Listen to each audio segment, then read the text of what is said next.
à tous et à vous tous. Nous sommes avec nos amis de l'Algérie, de Bénin, de Mali, de Maroc et du Sénégal.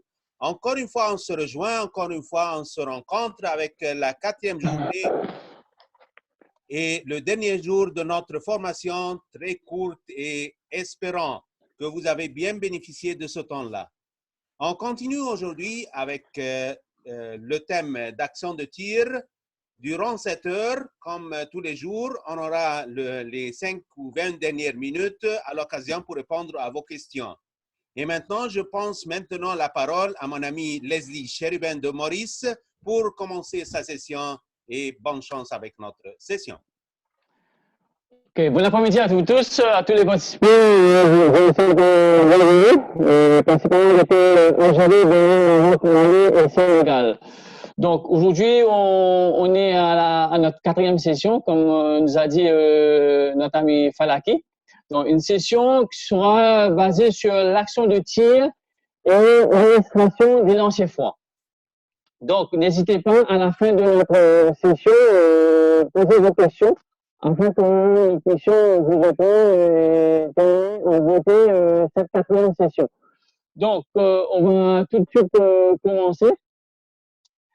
Le sommaire d'aujourd'hui sera principalement sur les principaux objectifs et l'enjeu dans l'action de tir. Il y aura effectivement et puis l'action de tir et pour terminer par la suite avec l'administration des lancers francs. Donc, pour vous, qu'est-ce que vous pensez? Combien de principaux objectifs que nous avons dans l'action de tir? À vous les participants au clavier, vous me dire combien de principaux objectifs pensez-vous que nous avons dans l'action de tir?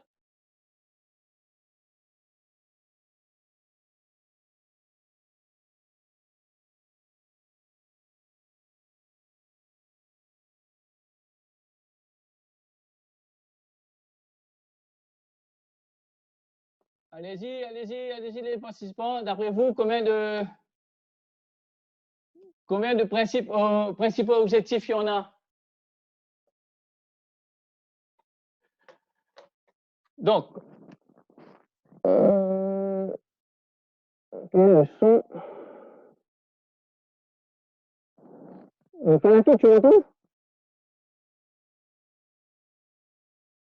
Allô? Allô? Tu m'entends?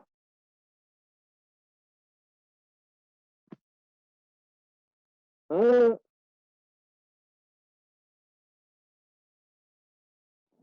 D'accord. 2 principes. OK. Donc, je pense on ne vous entend pas bien. D'accord. OK. Je pense que y a un souci de son. Allô? Donc, pour ne pas trop retarder, parce que nous avons assez de slides à vous présenter aujourd'hui. Donc, il y a, en fait, il y a 3 principaux objectifs dans l'action de tir. OK? Donc, dans le premier cas, il sera dans toutes les situations de tir. Dans toutes les situations de tir, il faudra bien comprendre l'importance de cette action et appliquer correctement les règles. Donc, l'arbitre doit bien comprendre l'action, quand il y a l'action de tir, bien comprendre l'action et appliquer correctement les règles. Deuxième, l'objectif de cet article et de cette clause de action de tir, c'est de interpréter par rapport aux règles, d'interpréter les bonnes décisions de l'arbitre et améliorer leur décision. Et troisième, assurer une constance dans la prise de décision des arbitres. Donc maintenant, l'enjeu. Qu'est-ce qui est l'enjeu pour l'action de tir?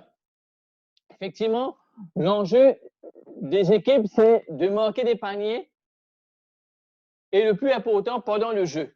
OK? Donc, qui veut dire marquer des paniers, ça veut dire les deux équipes, OK? Ils font le maximum pour qu'ils puissent marquer maximum de nombre de paniers et encaisser le moins possible afin d'assurer la victoire dans un esprit de sportivité et de fair play naturellement. Donc, d'après vous maintenant, quelle est la définition de l'action de tir? Quelle est la définition d'après vous? Allez, au clavier s'il vous plaît.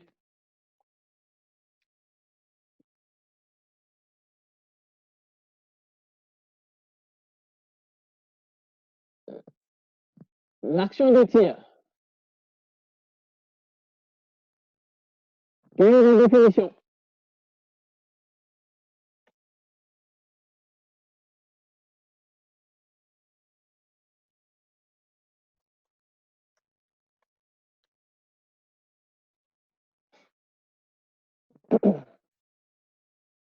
Donc, Falaki, tu m'entends? OK.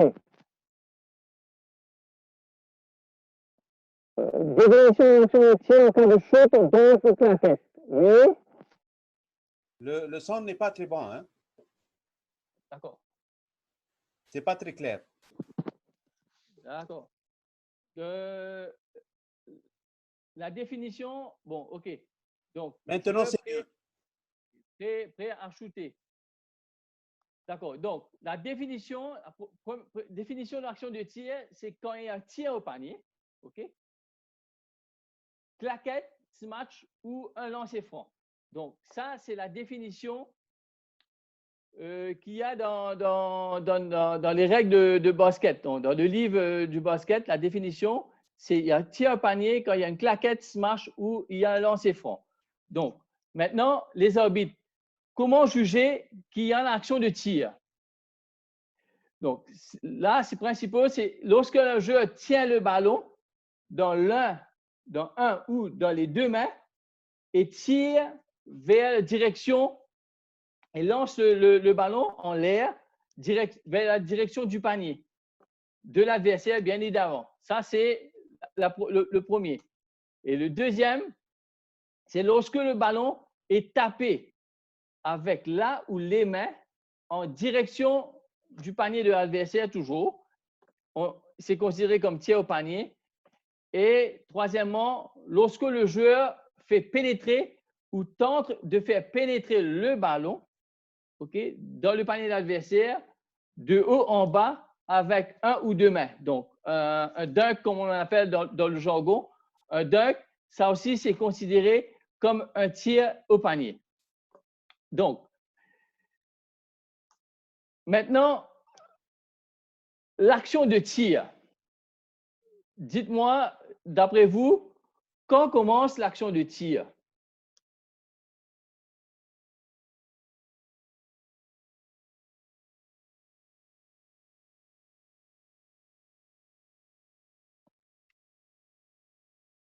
Donc, je vois que Baba Giroud a déjà répondu un mouvement continu d'un joueur vers le panier qui précède normalement le lâcher du ballon.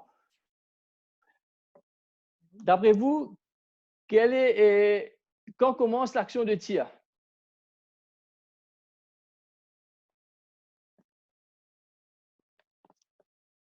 Donc, quand le ballon repose sur là où les mains du tireur, quand il prend le ballon avec un seul main ou deux mains. D'accord? Donc, lorsque le joueur débute le mouvement continu, précédant normalement le lâcher du ballon, et que, selon le jugement de l'arbitre, il a commencé sa tentative pour marquer, donc je vous dis, en lançant le ballon, OK, effectuant une claquette, un smash vers le panier de l'adversaire. Ça, c'est la définition qu'on a pour le commencement d'un tir. OK? notez bien les points rouges. Débute, lâchement du ballon, jugement de l'arbitre et commencer sa tentative de tir et donc de marquer en lançant le ballon, claquette, smashant vers le panier de l'adversaire. Ça, c'est le commencement d'un tir. Et ça prend fin quand? D'après vous, ça prend fin quand?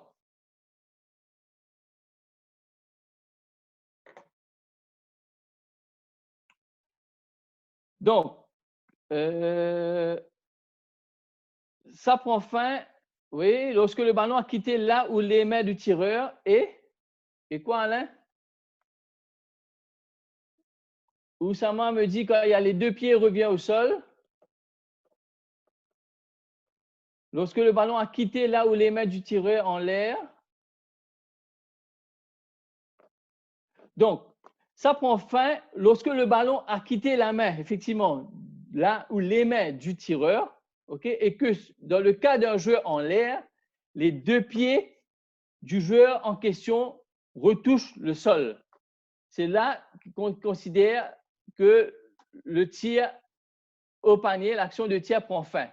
Donc, dans le diagramme que vous voyez au-dessus, vous voyez bien que l'action de tir commence quand il prend le ballon dans les deux mains, il monte, il tire et quand il va retomber, les deux pieds doivent toucher le sol. Et là, on considère que l'action de tir est terminée. Donc, je passe la parole à Falaki pour faire une petite démonstration avec ces marionnettes.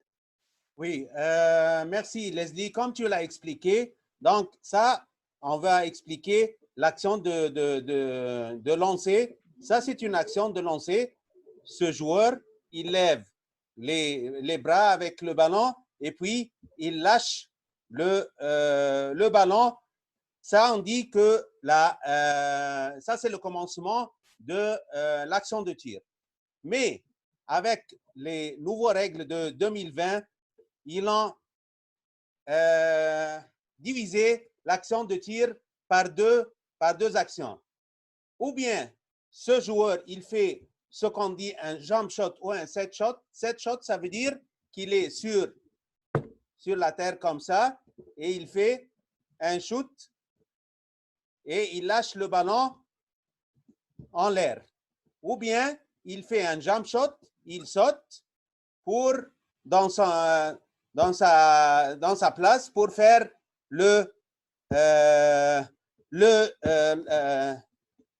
l'action de tirage sur le panier. Mais maintenant, en 2020, ils ont divisé ça par cette action.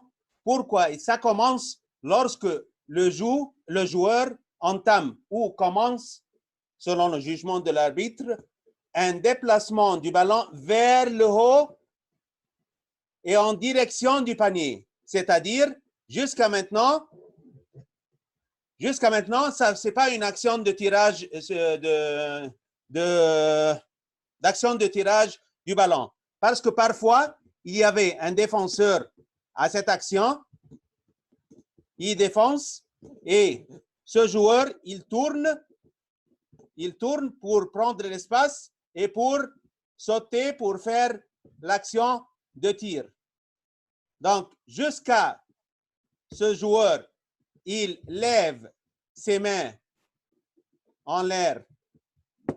Il lève ses mains en l'air et dirige le ballon vers le panier et puis il laisse le panier. Maintenant, on le considère comme il est en action de tir. Mais puisque ses mains sont déjà en bas et l'action ici, ça se compte comme une faute. Se compte comme une faute pas une action de tir. Ça, c'est la première chose pour celui qui fait une action de tir, un set shot ou bien un jump shot. Et bien sûr, cette action prend fin lorsque le ballon quitte la main du joueur qui a le ballon lorsque le ballon quitte le main du tireur et que dans le cas d'un joueur en l'air, si ce joueur est en l'air, il le tourne encore une fois. Il a les deux pieds de joueur à retoucher le sol encore une fois. Donc, c'est ça l'action de tir pour un joueur qui fait une action de tir sans le mouvement continu. Maintenant, pour le mouvement continu, comme on le sait, comme on le connaît en action de lay-up shot. Le lay-up shot, l'action de tir dans un mouvement continu sur une pénétration sur le panier, comme on le connaît très bien, ce joueur, il fait l'action du premier pas, puis il fait l'action du deuxième pas, et puis il monte pour faire le lay-up shot.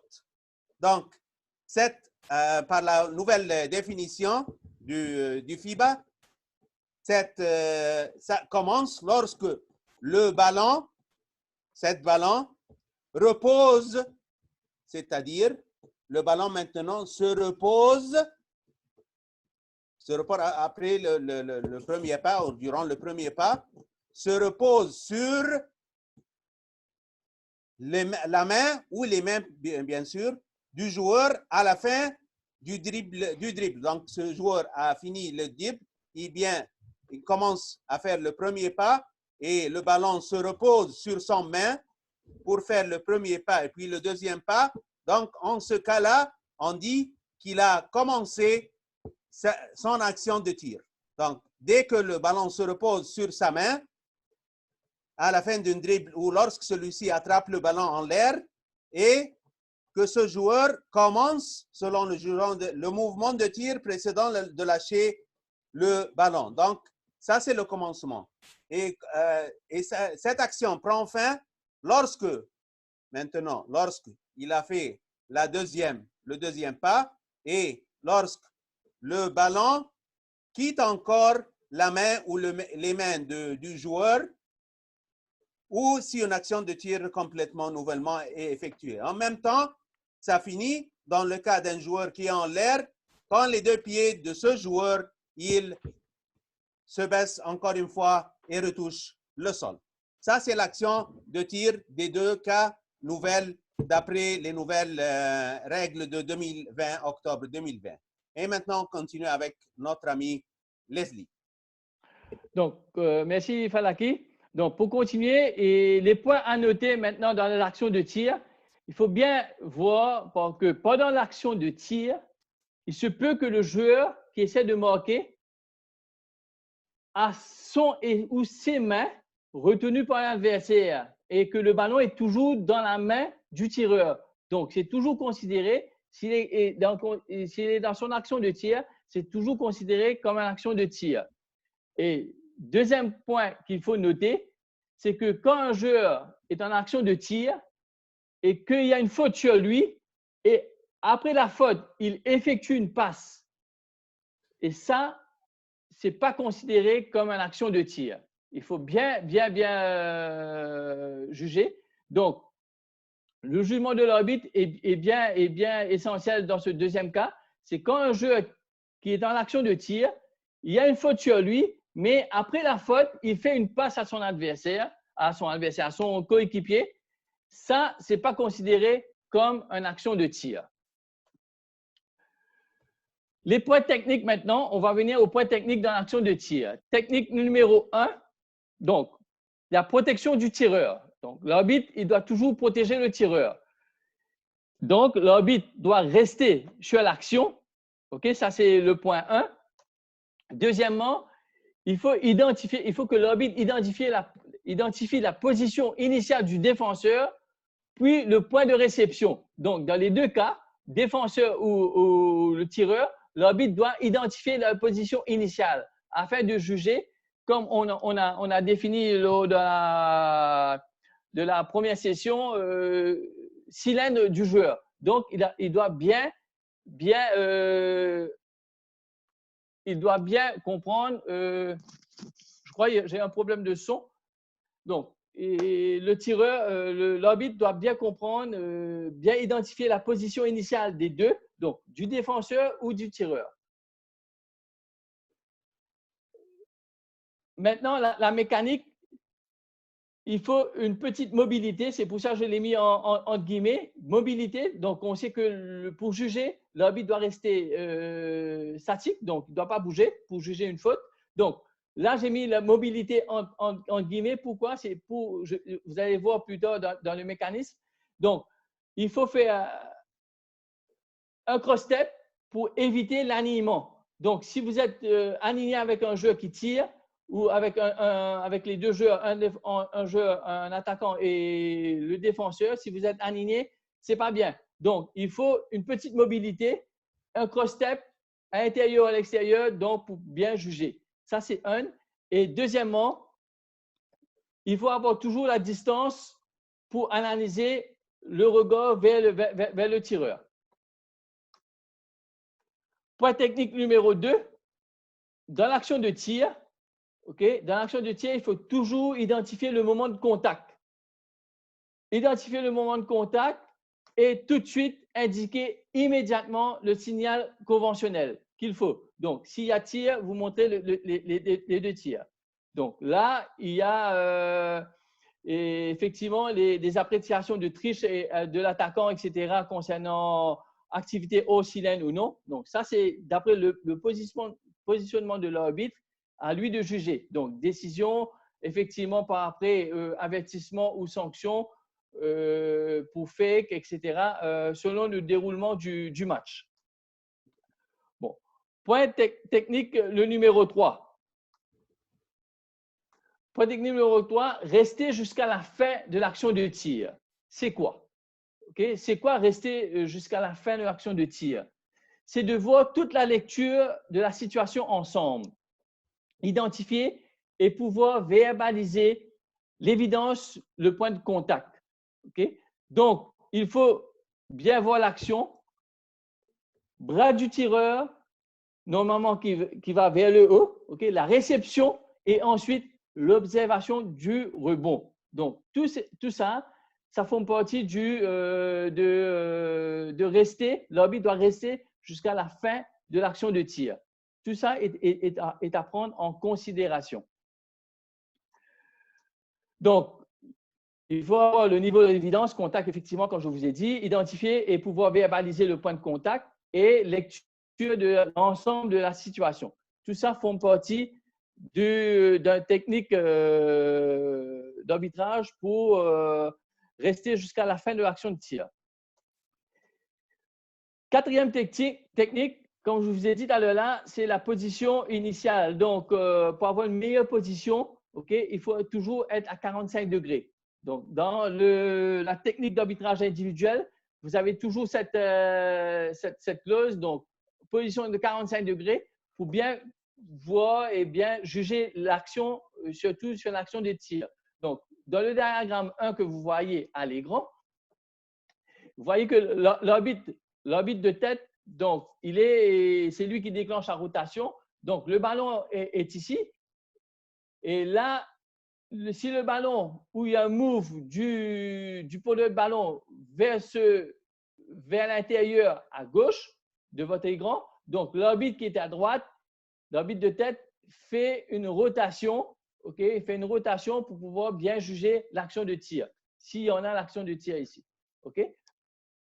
Et deuxième diagramme, comme je vous ai dit, il ne faut pas être aligné avec le tireur.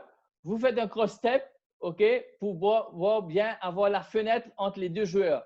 Le joueur, l'attaquant et les deux défenseurs. Ça, c'est très important.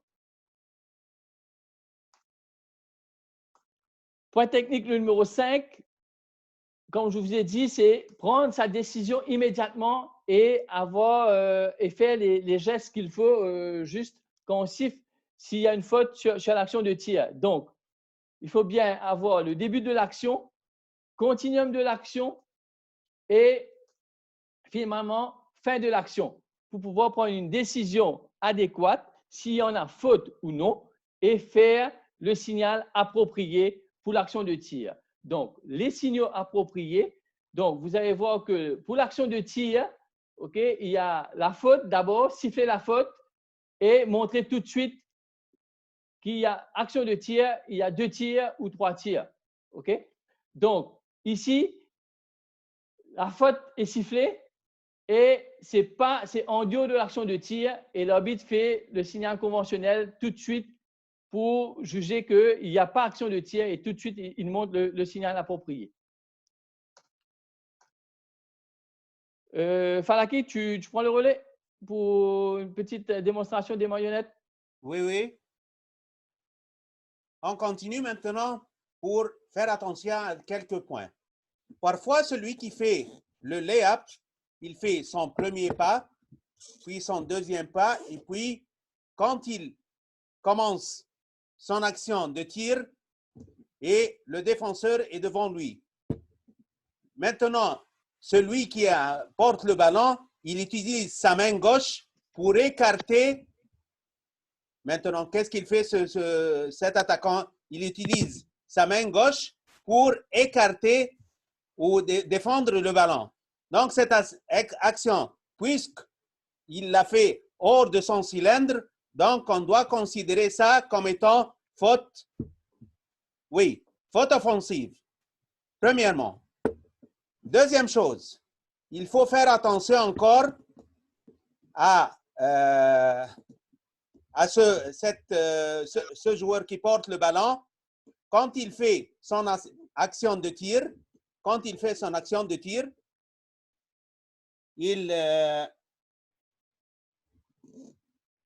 et à la fin de son action de tir, quand il constate que le ballon, il veut prendre une faute contre l'adversaire, donc il fait une simulation. Dès qu'il jette le ballon, il se jette par terre. On doit faire attention à cette simulation encore parce que ça se passe beaucoup.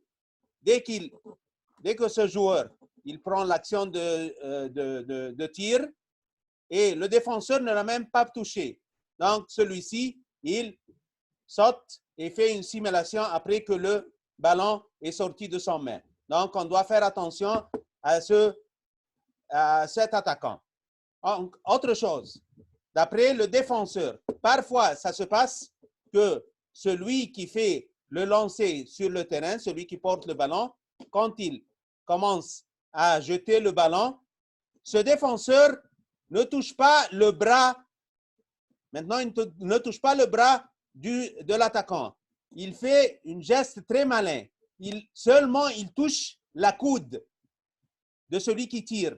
Donc, ça doit être encore sifflé. C'est un moindre touche, mais ça fait une influence sur le lancer du tireur.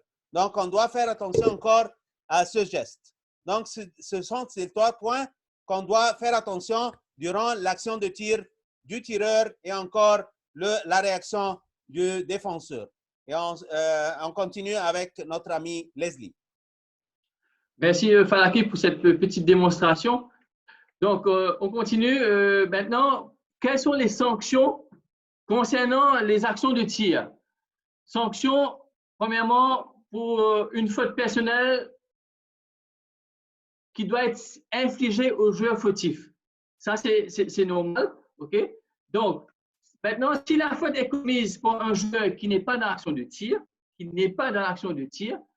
le jeu, bien évidemment, va reprendre une remise en jeu pour l'équipe non fautive, à l'endroit, comme vous le savez, plus près de l'action ou de l'infraction. Okay? Donc, deuxièmement, si l'équipe est fautive maintenant et en situation de sanction de faute d'équipe, donc j'ai mis à l'article 40 doit s'appliquer. Donc, l'article 40, c'est situation de faute d'équipe. Donc, il y a 2 tirs, un élément de jeu et 2 tirs. Ça, c'est la sanction infligée à un joueur fautif, donc qui n'est pas dans l'action de tir. Maintenant, si la faute est commise sur un joueur tirant au panier, okay, ce joueur en question doit bénéficier de nombre de lancers francs comme suit. Okay? Si le tir est depuis l'intérieur du terrain, donc, et réussi, le panier doit compter. Donc, si le panier est réussi dans l'action de tir, le panier rentre, le panier est accordé et l'arbitre donne un tir supplémentaire en lancer franc. Deuxièmement, si il a lâché le ballon dans la zone à 2 points, okay, et le panier ne rentre pas. Donc, s'il y a faute sur le tir ne compte pas, donc le panier ne rentre pas. Donc, il n'y a pas de panier marqué et l'arbitre doit accorder 2 tirs. Et normalement, le 3e point, s'il tire dans la zone de 3 points, okay, au-delà de la zone de 3 points, si le panier est raté, est marqué, donc si le panier est raté, l'arbitre doit donner 3 lancers francs. 3 lancers francs. Donc, dans les 3 cas, si le panier est rentré, le panier compte et on donne seulement un lancer franc. Et si ce n'est pas rentré, 2 ou 3 lancers francs est à donner au joueur, au tireur. Donc, maintenant, quand on a parlé des lancers francs, d'après vous, qu'est-ce qu'un lancer franc dans le giron du basketball? Quelle est la définition?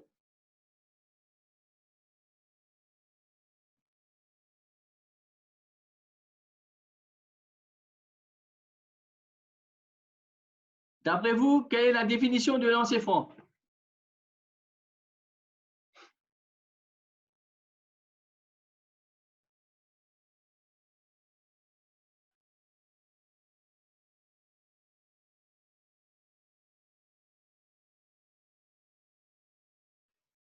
On peut continuer parce qu'on n'a pas assez de temps. Hein? D'accord. Donc, je vois, bon, de toute façon, les participants ne répondent pas. Donc, un lancer franc, c'est une occasion donnée à un joueur de marquer un point. Ça, c'est bien important, de marquer un point pour un tir au panier sans opposition. Donc, c'est lui, je vois qu'il y a quelqu'un qui répond pénalty, faute de cas ou acte de tir. Donc, c'est l'occasion donnée à un joueur de tirer un lancer franc, de marquer un point, okay, sans opposition, effectivement, sans opposition, à partir d'une position d'un point derrière la ligne de lancer franc, okay, à l'intérieur du demi-cercle. Donc, il doit être derrière cette ligne et en dedans du demi-cercle. Ça, c'est important. Okay? Ça, c'est important. Deuxièmement, la définition, c'est il y a une série de lancers francs, okay, définie par les lancers francs elles-mêmes et la possible possession du ballon qui le suivent résultant de la sanction d'une seule faute. Donc, par exemple, s'il y a un lancer franc, je vous donne ce qu'on avait vu mardi dernier.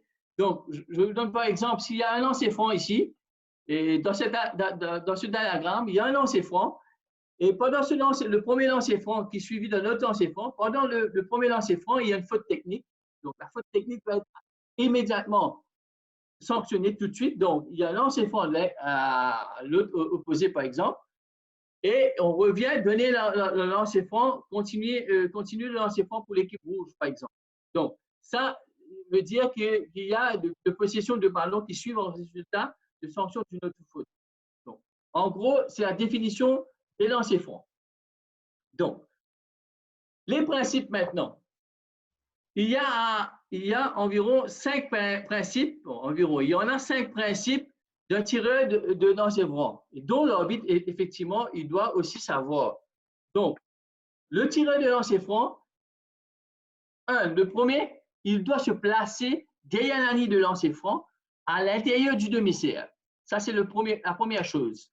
La deuxième chose, il peut utiliser toute méthode. Donc, il peut utiliser toute méthode qu'il y a pour envoyer le ballon vers le panier. Donc, il peut tirer d'un tir normal, envoyer comme les anciens en commencement de l'année des années 40 ou 50, envoyer le ballon.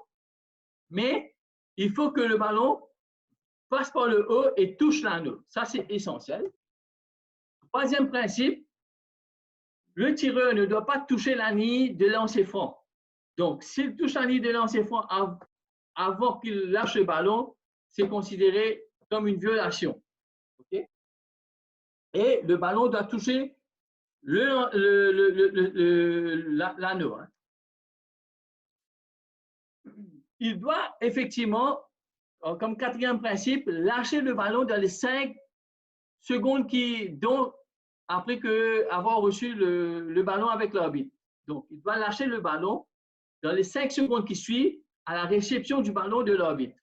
Et en dernier lieu, il ne doit pas feinter le lancer franc. Ça, c'est primordial. Donc, je reviens sur un point. Sur le dernier lancer franc, automatiquement, le ballon doit toucher l'anneau. Si le ballon touche le panneau, ne touche pas l'anneau et ne rentre pas, c'est une violation. Il doit impérativement, sur le dernier lancer franc, le ballon doit toucher l'anneau. Même si ça ne rentre pas, là, c'est considéré comme un jeu normal. Mais si le ballon touche le panneau et ne rentre pas, là, c'est une violation. L'arbitre va siffler. Et la remise en jeu de cette violation doit se faire à un nid de lancer franc prolongé vis-à-vis de la table. Donc, quel est le principe maintenant pour les joueurs? On a vu les joueurs pour le tireur. Maintenant, le principe pour les joueurs occupant les places de rebond. Quels sont les principes? Premier principe, il doit prendre des positions alternées. Donc, vous voyez, position alternée. Donc, s'il y a le tireur, l'équipe blanc, ces deux équipiers doivent être à l'intérieur des adversaires. Deuxième, il ne doit pas occuper des places de rebond auxquelles ils n'ont pas le droit. Et troisième, pénétrer dans la zone restrictive, ou la zone neutre, avant ou de quitter la place où ils sont en train de prendre le rebond avant que le ballon ait quitté la main du tireur. Sur le dernier lancer franc, ils n'ont pas le droit de se déplacer dans leur zone, de leur zone vers la zone neutre ou prendre le rebond. Et quatrièmement, distraire le tireur de lancer franc. Ça, ils n'ont pas le droit. Maintenant, quels sont les principes du joueur qui ne sont pas dans les places de rebond? Donc, effectivement, n'est pas le tireur et ne sont pas aussi dans les places de rebond. Donc, quels sont les principes? Il y en a un seul. Ils doivent rester derrière la ligne de lancer franc, prolongé, et derrière la ligne des 3 points jusqu'à ce que le lancer franc a pris fin. Donc, le lancer franc a pris fin dès que le ballon quitte la main du tireur, touche le cercle, et là, ils peuvent rentrer. Les joueurs qui sont à l'extérieur, ils peuvent rentrer pour prendre, s'ils veulent, le rebond. Les joueurs à l'intérieur, les joueurs qui prennent le rebond, dès que le ballon quitte la main du tireur, ils ont le droit de rentrer pour prendre le rebond. Mais ils n'ont pas le droit de toucher le ballon quand le ballon est en l'air, vers le panier. Maintenant, quel est le principe quand il y a des lancers francs qui sont suivis par d'autres séries de lancers francs? C'est simple, il n'y a que le tireur qui se met à sa position et les autres joueurs sont tous derrière la ligne des 3 points et la ligne de lancer franc prolongé. Donc, il n'y a personne qui doit être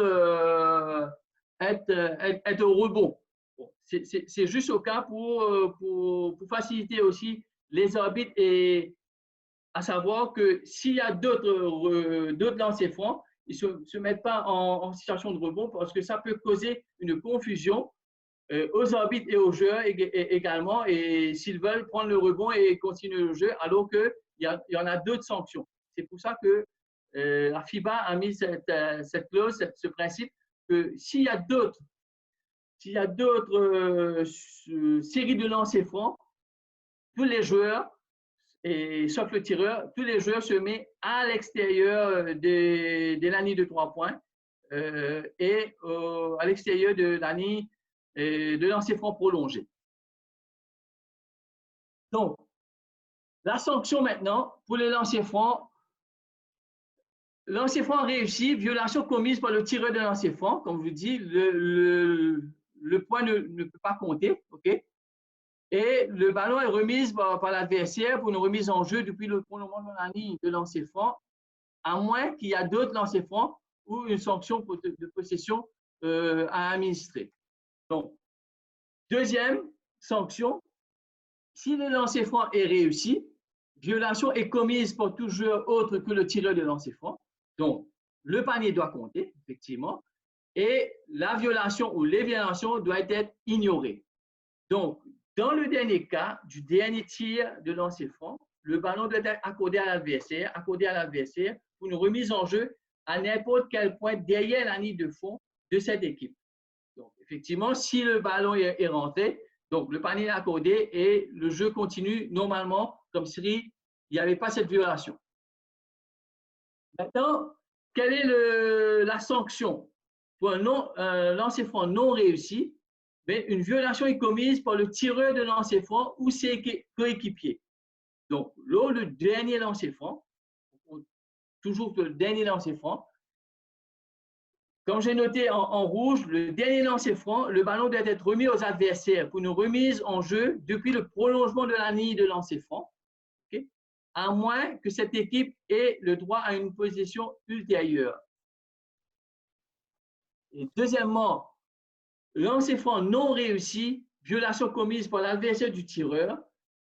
Il y a un lancer franc remplaçant. Okay, donc, l'arbitre donne un lancer franc à nouveau au tireur de lancer franc pour qu'il exécute son lancer franc. Et dernier lieu, un lancer franc non réussi et une violation est commise par les deux équipes. Donc, dans ce cas, il y a une situation d'entre-deux. Donc, tout de suite, il y a entre deux et le jeu continue.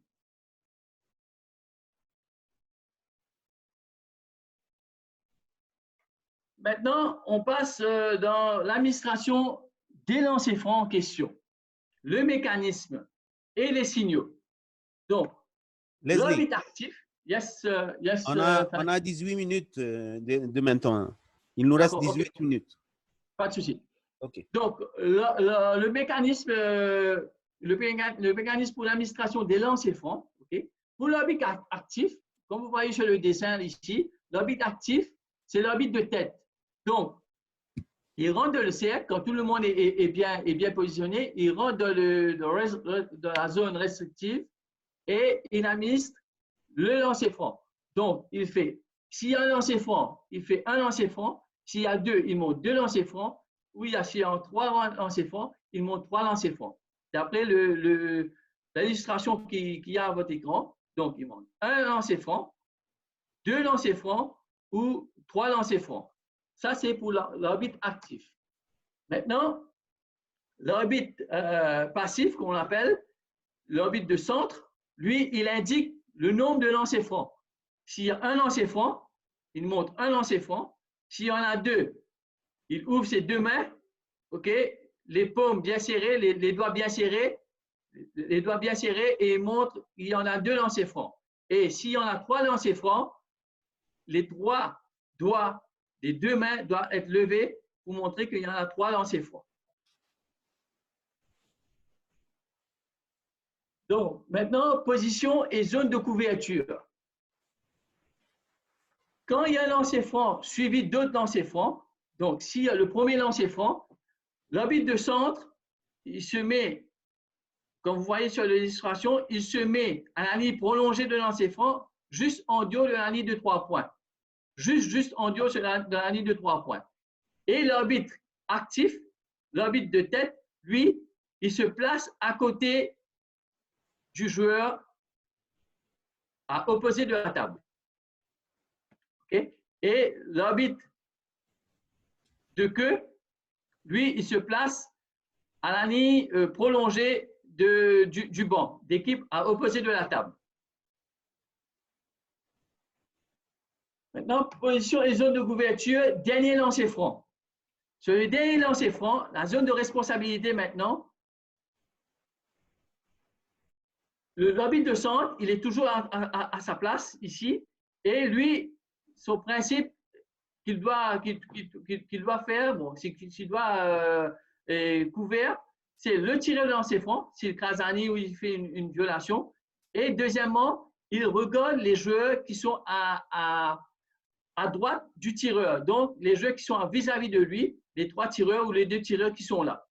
D'accord? L'arbitre de tête, lui, il regarde les 2 joueurs qui sont, les 2 ou les 3 joueurs qui sont vis-à-vis de lui. OK? À droite, à gauche du tireur de lancer franc. Et l'arbitre de tête, lui, il se met à l'extérieur du terrain en position 45 degrés toujours, dans le principe de l'arbitrage, comment ça s'appelle, de technique d'arbitrage individuel. Il se met toujours à 45 degrés et prêt à siffler une faute ou une violation s'il y en a. On a 15 minutes maintenant. D'accord. Et l'arbitre de tête, excusez-moi, l'arbitre de queue, lui, il regarde tous les autres joueurs qui sont à l'extérieur des 3 points, qui ne prennent pas le rebond. Et aussi, il peut aider son partenaire pour juger s'il y en a des violations ou non des gens du rebond.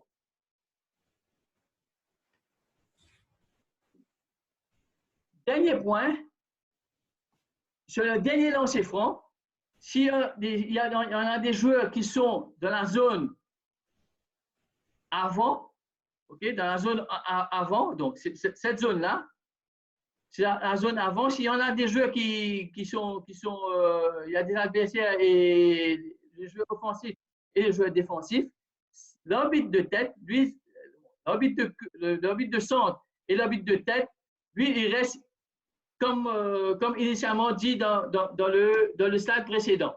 Il reste comme ça. L'arbitre de queue, lui, il doit ajuster sa position. Vous voyez, initialement, il est là. Il ajuste sa position pour regarder les 4 joueurs qui sont ici. Donc, il a la responsabilité de regarder ces joueurs qui sont ici pour voir s'il y en a des fautes commises par ces joueurs. Donc, en grosso modo, tout le monde, pendant l'action de tir ou administration des lancers francs, tous les arbitres ont un rôle spécifique à faire. Falaki, j'ai terminé. Merci beaucoup, mes chers participants. Donc, on passe directement aux questions parce qu'il nous reste seulement 12 minutes. Hein? Voilà. J'espère que cette session, vous avez appris quelque chose sur l'action de tir et l'administration des lancers francs. On attend vos questions et afin que je puisse vous éclaircir, qu'on puisse vous éclaircir, Falaki et moi. Donc, la première question dit quand le tireur finit son tir. C'est une question de Lassou, c'est nous, de Maurice de Bénin. Il dit quand le tireur finit son tir sans une faute sur lui et tombe comme une simulation, lui infligera-t-on une sanction et laquelle? Non, tu peux répéter la question, Falaki? Quand le tireur, celui qui porte le ballon, finit son tir dans une faute sur lui et tombe par une simulation, lui, est-ce qu'on doit lui donner une sanction et quelle est la sanction? Donc, si je comprends bien la question, c'est que s'il y a une faute, s'il y a il y a une faute sur lui, donc il n'y a pas de simulation. Donc, c'est une faute, c'est une faute. Donc, bien sûr, faute, oui. S'il y en a une faute, ce n'est pas une simulation. L'arbitre a déjà sifflé une faute. Si le panier est rentré, le panier est accordé. Si le panier n'est pas rentré, on donne 2 tirs. Si le panier c'est un tir à 3 points, on donne 3 tirs. Et si toutefois, comment ça s'appelle, il y a panier, le panier est accordé et il y a un tir. Et si toutefois le tireur est en train de faire une passe après la faute, donc il n'y a pas d'action de tir. Oui, ou bien une simulation ou bien une faute. Pas les deux. Voilà, exactement. Voilà. Oui. On ne peut pas avoir les deux. Donc.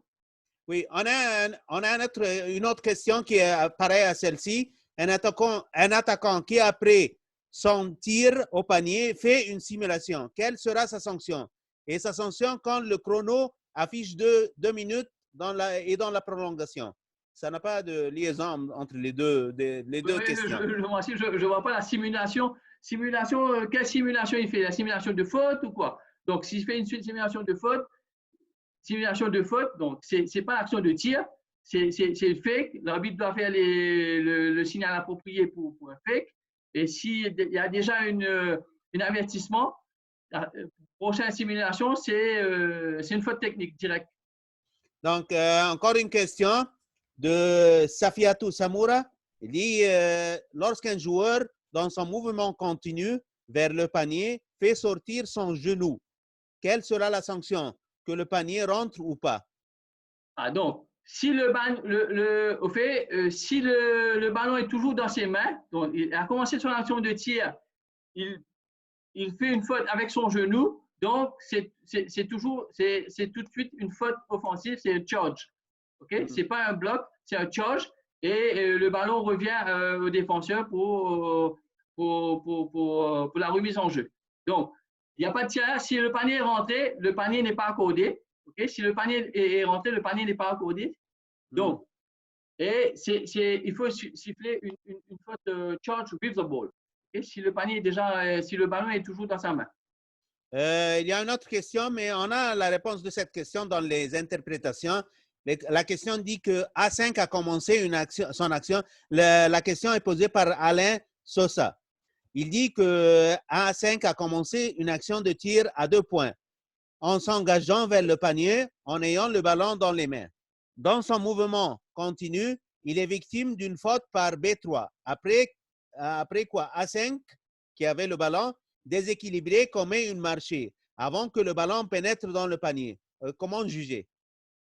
Donc, le panier ne rentre pas de toute façon. Hein, et de toute façon, s'il commet une violation, après la faute, si le panier rentre, le panier ne peut pas compter.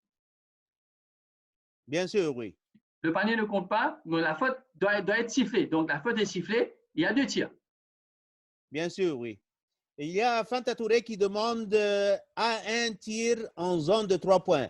Le ballon dans sa phase ascendante, B2 en zone de 2 points, saute et touche le ballon. Ça, c'est un défenseur.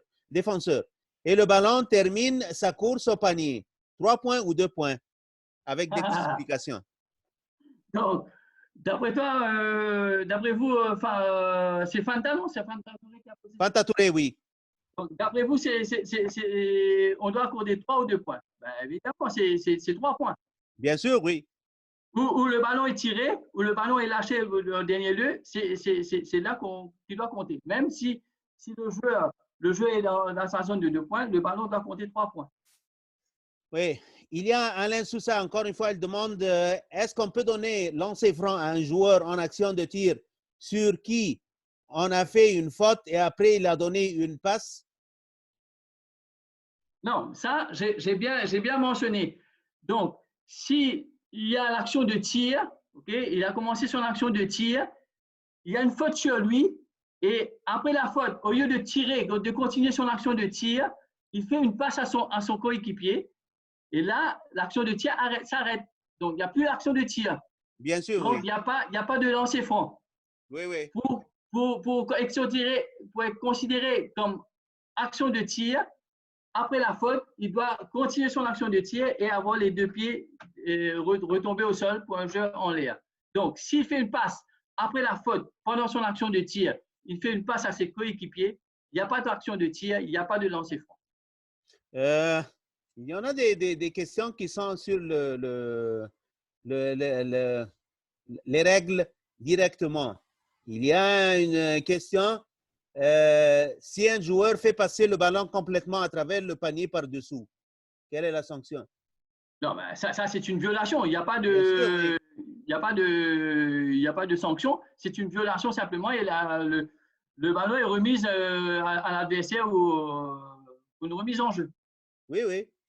C'est normal. Ouais. Alors, Alexandre Nato dit que lors d'un lancer franc, le joueur adverse au rebond distrait le tireur. Il subira quelle sanction? Adversaire qui au rebond. Oui. Un des joueurs qui sont des 2 côtés de zone restrictive. Oui. Il fait distraire le tireur. Donc, l'arbitre, donc, s'il distrait le tireur, si le panier rentre, le panier doit accorder. Donc, si le panier ne rentre pas, OK, on, Oui. on redonne comment ça s'appelle, le tir et on peut aviser ou donner tout de suite une faute technique au joueur rebond. Oui. Encore une question qui est directe par les règles. Fanta Touré, encore une fois, A3 qui entame ou commence son tir en course au panier. B2 commet la faute. Le ballon est en l'air en phase descendante. B3 tape ou chasse le ballon. La réparation. Donc, s'il y a une faute, l'arbitre siffle, OK, il y a ce qu'on appelle intervention du ballon. Donc, si le ballon est en phase descendante, personne ne doit toucher le ballon, même s'il y a la faute. Donc, si le ballon est en phase descendante, personne ne doit toucher le ballon. Si l'adversaire touche le panier doit être accordé. Si le joueur, l'attaquant, si un de ses, si un des coéquipiers touche le ballon, OK, donc si le panier rentre, le panier ne compte pas. On a deux dernières questions parce que le temps va s'échapper. On a seulement 3 minutes. Si un joueur en position de tour est poussé par son adversaire, il est tombé et se lève et porte un coup de poing à celui qui l'a poussé. À qui d'entre des deux joueurs coller la technique? Est-ce qu'il y aura encore lancer franc? Non, attends, je n'ai pas bien compris la question. Oui. C'est écrit comme ça. Si un joueur en position de tir est poussé par son adversaire et il tombe, et après ça, il se lève et porte un coup de poing à celui qui l'a poussé. Qui d'entre ces deux joueurs coller la technique? Et est-ce qu'il y aura encore lancer franc? Donc, OK, je vois la question. Donc, premièrement, il n'y a pas la faute technique. Technique, c'est une faute sans contact, comme j'ai dit. Comme on l'a dit, c'est une faute sans contact. Donc là, la question, c'est que si un joueur en position de tir est poussé par l'adversaire, si l'arbitre a sifflé, donc l'arbitre a sifflé, il y a un tir, l'arbitre a sifflé. Donc le joueur est tombé, le joueur qui est tombé le lève, lui donne un coup de poing. Donc si l'arbitre le voit, il doit le disqualifier parce que c'est un faute anti-jeu. OK? Si l'arbitre le disqualifie, OK, il est disqualifié. Donc, il n'y a pas de faute technique à rien. Un coup de poing pendant un match, c'est vraiment une faute très grave. Donc, il ne faut pas tolérer. Comme je vous ai dit mardi, dans le game control, OK, si on tolère ça, donc c'est foutu.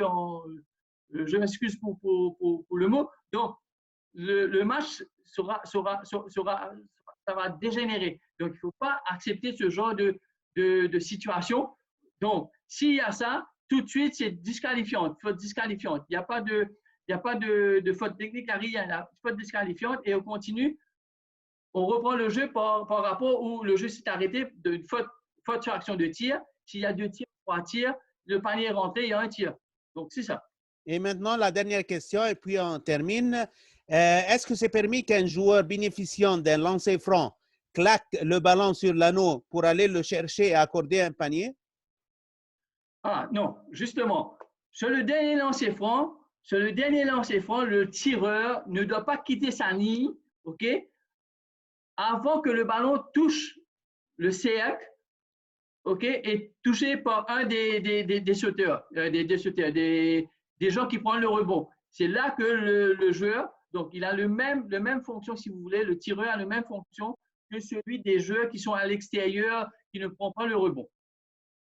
Bon, à la fin, je commence par vous remercier et merci encore le FIBA Afrique et le FIBA qui nous a donné l'occasion pour que nous soyons avec vous pendant cette semaine. On a dit que c'était une période très courte, mais nous étions très contents de faire cette session avec vous et on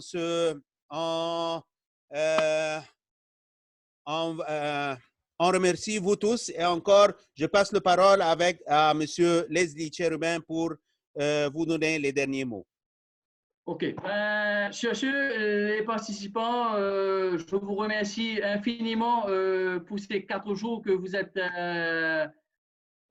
venus suivre cette formation en ligne qu'organise FIBA Afrique, que nous remercions en passant, Falaki et moi, pour cette belle initiative. Donc, j'espère que vous, les participants, vous avez bien pris en considération les conseils, les techniques que nous avons prodiguées tout au long de cette semaine, ces 4 jours. Et n'oubliez pas, si vous avez des questions, j'ai mis mon email adresse dans le chat room. Si vous avez besoin de questions, n'hésitez pas à envoyer des messages sur mon email adresse que je répondrai volontiers et avec plaisir. Donc, sur ce, je remercie également mon ami Falaki pour ces 4 jours passés ensemble. Et je vous dis peut-être à la prochaine, mes chers participants. Et au revoir tout le monde. Encore, je n'oublie pas de vous passer les salutations de mon équipe de simulation qui m'ont aidé durant cette semaine. Et j'espère que vous avez bénéficié pendant cette semaine. Et au revoir pour la prochaine fois. Et merci à vous tous.